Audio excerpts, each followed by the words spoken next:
Representative Moody. Present. Justice Guzman. Here. Quorum is present.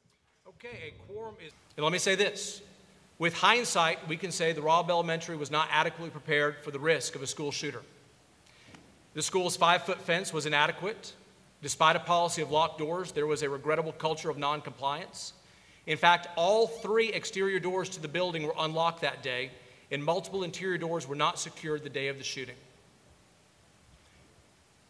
When I talked about the false sense of security, I do not believe that Uvalde Consolidated or Robb Elementary is the only school with these issues in it.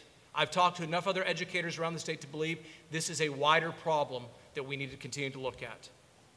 How do you guys know that? And when will, are y'all going to have experts? Will families know? We also talk in this report about the failures of law enforcement. There's really 2 categories to think about when we talk about this. There is an early decision to treat this as an active shooter versus a barricaded subject situation. If you know, and the training and standards we set for officers is if you know there's active shooting, active killing going on, or somebody is dying, the standard is you have to continue to do something to stop that killing or stop that dying.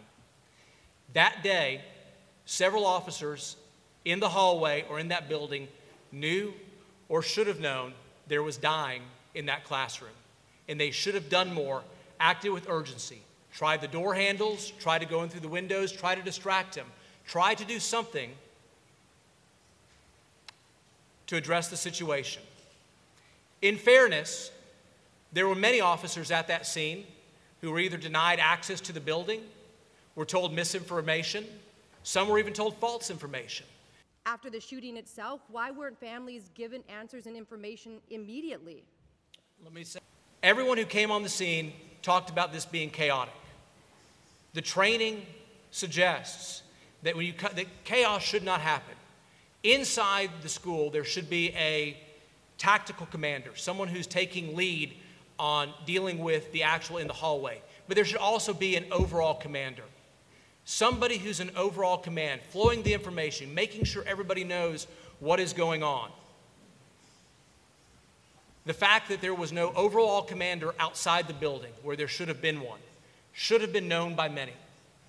At a minimum, there was multiple opportunities, depending on the relative training and experience of law enforcement officers, to at least ask more questions or offer their guidance to try to remedy the chaotic situation and make sure there was effective overall command. There was a lack of effective overall command that day. That's an important clarifying point. When will we have information? So that was confirmed to us by the investigation being done by the FBI and the DPS.